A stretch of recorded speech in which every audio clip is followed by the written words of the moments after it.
El Consejo Nacional Electoral, a través del Instituto de la Democracia, realizó el lanzamiento del tomo 3 de la revista científica Democracias. Queremos sin duda también congratularnos como Consejo Electoral, como Instituto de la Democracia, de que al presentar un nuevo volumen de esta colección Democracias, que puede presentarlo el Instituto de la Democracia y el Consejo Electoral, sin duda también es cumplir con las competencias y con las atribuciones que tiene la institución, y que hoy más que nunca estos temas tan importantes, no solo para el Ecuador, sino para el mundo entero,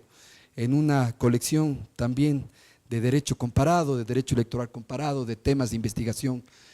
comparadas, nos permite a nosotros poner dentro del marco de lo que significan las democracias, el debate, la reflexión, y como siempre lo decimos, el debate sobre la democracia, las reflexiones sobre la democracia, no debemos tenerle miedo. Peor desde el organismo electoral, desde el ente rector del sistema electoral, tenemos que más bien profundizar ese debate, profundizar esas reflexiones. Lo único que sí siempre hay que exigir es que ese debate y esa reflexión y esa crítica sea propositiva y constructiva de la institucionalidad. Así es que este aporte importante que hace el Instituto, que hace el Consejo Nacional Electoral,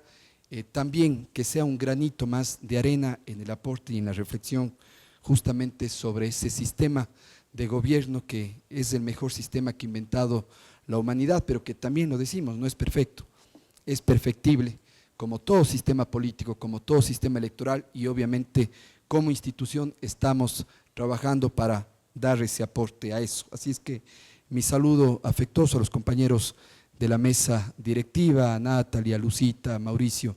a Milton, agradecer a todos los compañeros del Consejo Nacional Electoral, agradecer la presencia del embajador de Brasil, de los investigadores que son coautores de esta publicación y que nos llena de orgullo que hayan podido escribir este libro como parte de las colecciones del Consejo Nacional Electoral, a Ilana Aló Cardoso, investigadora de Brasil, agradecer también a Diego Pérez, investigador de acá del Ecuador, a mi amigo Juan Peña,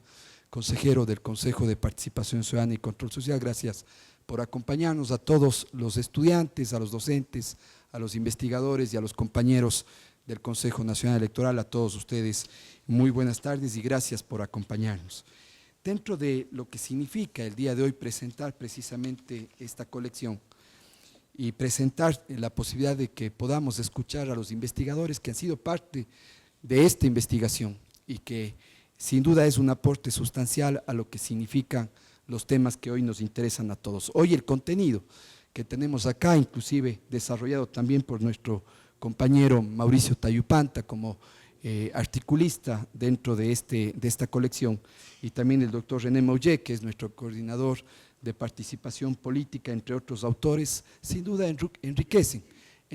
lo que ya significa debatir y discutir, decía, los temas que nos interesan a todos. Y justamente hoy que dentro de esta presentación me habían pedido que aborde la transformación de la relación entre el Estado y la sociedad desde la visión de los organismos electorales. Y justamente previo a hacer una pequeña introducción y tratar de ir brevemente, siempre ha habido un divorcio entre lo que significan precisamente las autoridades electorales y esa relación entre Estado y sociedad. A veces las autoridades electorales, desde una visión muy simple, pues creemos que únicamente estamos ahí para hacer procesos electorales y para contar votos, y no nos interesa mucho, o no nos interesaba mucho, si es que efectivamente desde nuestra función contribuimos o no en el fortalecimiento de la democracia, y si encontramos o no sociedades más empoderadas de sus derechos, si encontramos o no sociedades que siempre, y decía Simón Pachano, también decía que el mayor peligro para una democracia es tener sociedades ausentes. Y justamente eso es lo que a veces construimos, sociedades ausentes, imperceptibles, poco empoderadas, poco participativas. Y ahí siempre yo hago una crítica, siempre una crítica constructiva, claro que sí, y que es justamente el reto que tenemos de cambiar esa visión. Cuando tenemos organismos que justamente encasillan o buscan encasillar lo que es el gran aporte de nuestra Constitución del Ecuador desde el año 2008, que es justamente ese eje transversal, la participación ciudadana. Y la participación ciudadana nunca puede encasillarse o solamente institucionalizarse. Esa participación ciudadana tiene que ser abierta y que sea espontánea para que exista una verdadera relación entre el Estado, y la sociedad. Y obviamente esa visión desde los organismos electorales. Y ahí como una pequeña reflexión, siempre decimos que el problema ha sido, y para nuestro país el gran problema ha sido que esa construcción de la política pública ha sido una construcción en la que no hemos considerado a los ciudadanos y a la sociedad dentro de todas las fases de la construcción de la política pública. Yo creo que el gran error y uno de las grandes trabas o los grandes desafíos es que únicamente hemos considerado a los ciudadanos en el último ciclo de la política pública, es decir, en la evaluación. Pero no, y ahí sí somos expertos en llenar auditorios para rendir cuentas y llenar auditorios para explicarles lo que hemos hecho sin darnos cuenta que no hemos empezado precisamente por incorporarles en todo el ciclo de la política pública a los ciudadanos. Eso significa en el diagnóstico, eso significa en la ejecución y eso significa también en la evaluación. Es decir, en todos estos ciclos de la política pública que son parte de esa construcción, no puede verse alejada la ciudadanía y la sociedad civil. Solo allí podemos tener una política pública más empoderada, con mejores resultados en ese sentido. Así es que, y les decía, cuando me invitaron a la presentación de esta revista científica, Democracias, ya hoy en su volumen número 3, y es importante el instituto, ese aporte que vamos haciendo, y hay también una pequeña cuña publicitaria, pero el Instituto de la Democracia es el único instituto con rango constitucional de Latinoamérica. Y esa es una gran oportunidad. Y le hemos dicho a Milton y a los compañeros del instituto que esa gran oportunidad tiene que plasmarse en que sea un instituto que realmente sea el corazón de los ecuatorianos en cuanto a una visión plural de diálogo abierta con varios enfoques, en donde no hay una sola visión, sino hay visión que siempre tiene que ser contrastada y el instituto tiene esa obligación. Y les decía, en esta revista científica pensaba en los desafíos que existen en esa relación importante y al mismo tiempo de múltiples complejidades entre el Estado y la sociedad a partir de la visión de los organismos electorales. Con estos antecedentes, la ponencia la quiero dividir en tres partes fundamentales. El primero es la interpretación del Estado en el contexto de nuestras democracias y en todo el mundo y de forma específica de las instituciones que tenemos como línea de trabajo y compromiso el mejoramiento continuo de los procesos electorales. Una de las bases fundamental de todo organismo electoral es cómo mejoro mis prácticas electorales. Y no solamente cómo mejoro, sino también a la par de cómo mejoro, cómo fortalezco la democracia. Y ahí es justamente una de las visiones internacionales de la democracia, si se puede decir así, o de los organismos electorales, que hoy, inclusive en UNASUR, por ejemplo, que hemos conformado el Consejo Electoral de UNASUR, la gran ruptura es pasar de la observación y el acompañamiento electoral que hoy tenemos los organismos o los estados que pedimos a los organismos electorales que acompañen, a pasar a una verdadera cooperación electoral. Justamente ese es el gran reto. Y hoy, la semana pasada, que estuvimos en la 10ª reunión de organismos y autoridades electorales, suscribimos con Brasil, precisamente con el Tribunal Superior Electoral de Brasil, un acuerdo y un entendimiento bilateral que confluye en esta cooperación electoral. A Brasil le interesa qué hemos hecho como Ecuador en ese fortalecimiento de ese Estado intercultural y plurinacional, de ese país diverso y profundo, de 14 nacionalidades y 18 pueblos, de afros, de montubios, de mestizos, de indígenas, y nosotros estamos muy interesados porque Brasil lleva la batuta a nivel del continente en lo que significa la automatización de los procesos electorales. Por tanto, hemos planteado ya con su presidente una hoja de ruta rompiendo ese paradigma y ese enfoque de esa visión de lo que tienen que hacer los organismos electorales en materia de cooperación y en su relación, obviamente, con el Estado y con la sociedad, como planteábamos al inicio de la ponencia. Como segundo momento, quisiera adentrarme en las dinámicas de la sociedad en torno a la democracia y como tercer momento, las importantes articulaciones y los grandes nudos críticos en la relación entre Estado y sociedad, teniendo como epicentro, sin duda, los procesos y las prácticas electorales. Hace aproximadamente un año leía la entrevista de Thomas Piketty en el diario El País y decía: la difusión de la educación y la inversión en el conocimiento son probablemente los mecanismos más decisivos para la reducción de desigualdades. En esta medida, el trabajo para la superación de las brechas de las desigualdades son fundamentales en la consolidación de los sistemas democráticos. No olvidemos que la sociedad la hacemos personas, instituciones y los sistemas. De acuerdo a los datos de la CEPAL, los datos del año 2015, durante la última década nuestra región, ha mejorado la distribución del ingreso. Sin embargo, a pesar de avances en este sistema, como la reducción del diferencial salarial entre trabajadores calificados y no calificados y el aumento del empleo, en América Latina sigue siendo la región con más desigualdad del planeta. Grandes antecedentes y recuerdos también, apenas hace 4 décadas, un poco menos de 4 décadas, de 1978, de toda la región, de los 12 países que conforman la UNASUR, solamente teníamos 2 gobiernos elegidos democráticamente, Venezuela y Colombia. Por tanto, nuestras democracias, si bien son jóvenes, yo creo que es importante los pasos que se han dado en esa consolidación del sistema democrático en la región, y por eso decimos que hoy la relación entre el Estado y la sociedad va adquiriendo momentos de cristalización en materia integracionista, con un referente regional y continental como la Unión de Naciones Suramericanas. En su publicación Estado, Sociedad Civil y Democracia, Eusebio Fernández García, catedrático de Filosofía del Derecho de la Universidad Carlos III de Madrid, señala que el problema de las democracias establecidas, tanto de las existentes como de las vigentes en los estados de bienestar, es que se confían,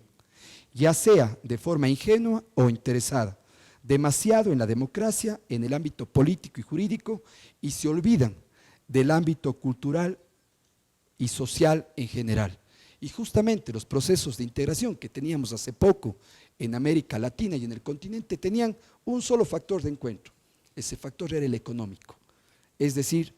el factor económico primaba sobre cualquier otro tipo de factor. Y esa es la gran diferencia con ese proceso integracionista de la Unión de Naciones Suramericanas, en donde el factor económico no es el único factor, ni es el más importante. Tenemos factores culturales, políticos, sociales, que hacen de este proceso de integración su riqueza real y efectiva, y en eso, en la relación entre estados y sociedad civil. El reto es, además de las estabilidades democráticas de la región, lograr esa estabilidad democrática, y yo creo que aquí también es importante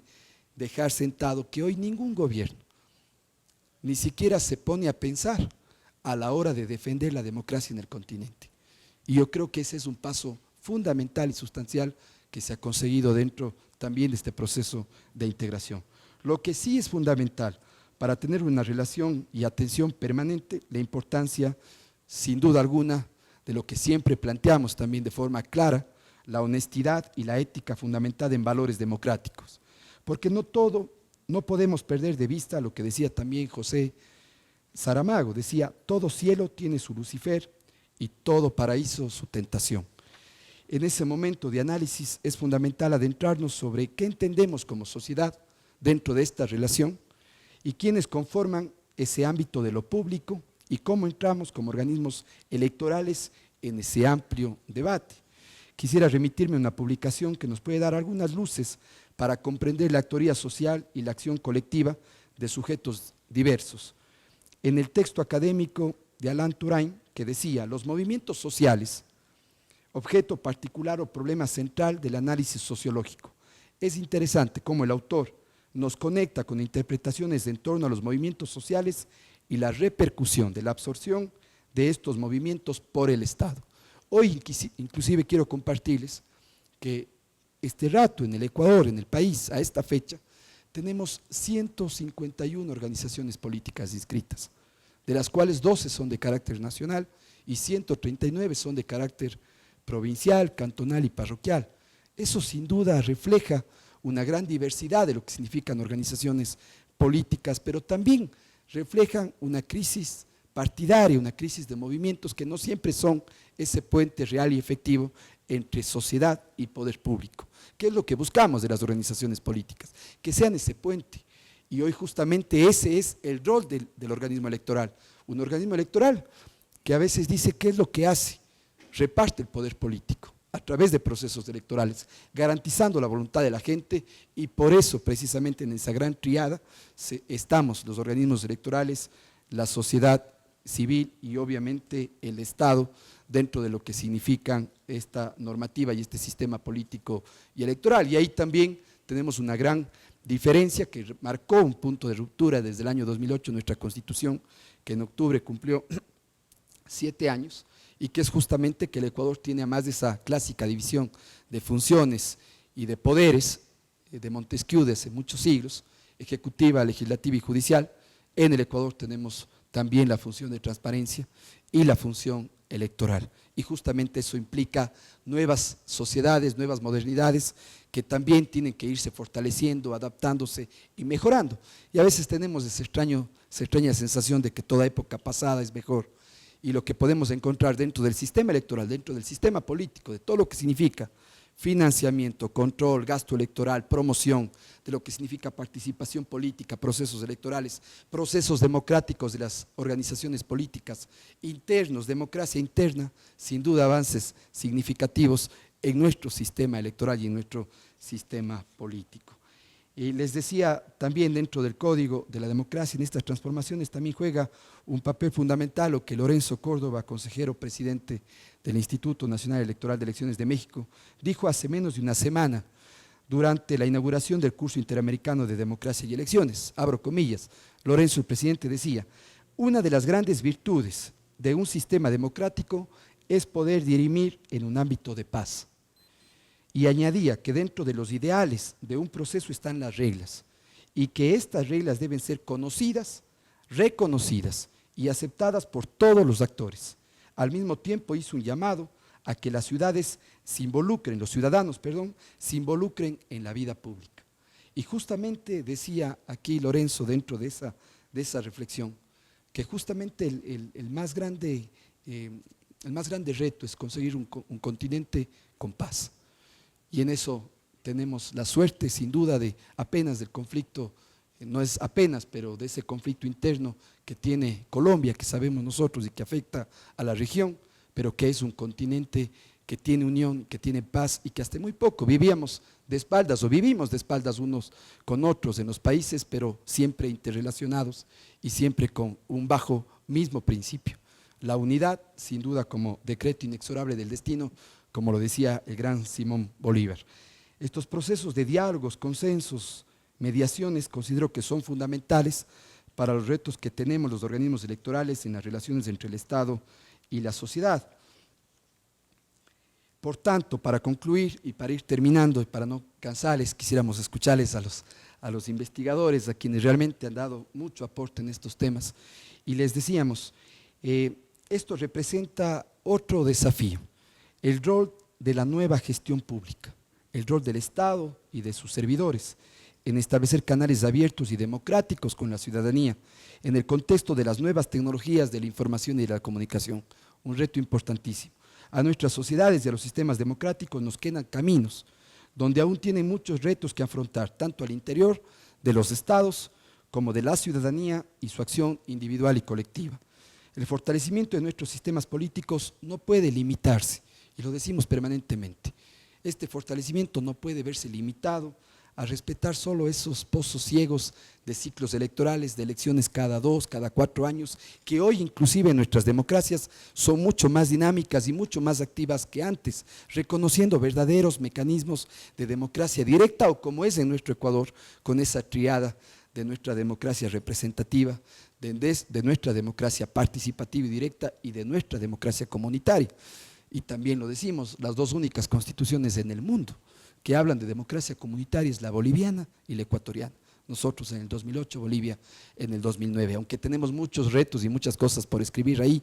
porque ni siquiera en los 444 artículos de la Constitución está definido qué entendemos por democracia comunitaria y creemos que la incorporamos recientemente, pero seguramente es la más antigua de todas, desde que existe sociedad hay democracia comunitaria, UNAMING es democracia comunitaria, en los barrios hay democracia comunitaria y obviamente es, como ya lo establece Bolivia, el ejercicio de los derechos colectivos de pueblos y nacionalidades, y creo que hacia allá también hay un campo de investigación también siempre importante. Y decía, la consolidación de la democracia se verifica en el trabajo cotidiano de los estados y en la riqueza política de nuestras comunidades, en nuestro caso,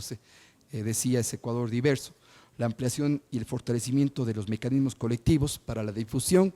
y defensa del orden democrático cobra enorme relevancia para promover la institucionalidad democrática, el Estado de Derecho, el orden constitucional y la paz social de nuestros pueblos. Como dijera Gabriel García Márquez, yo creo que todavía no es demasiado tarde para construir una utopía que nos permita compartir la tierra. Muchísimas gracias a todas y a todos.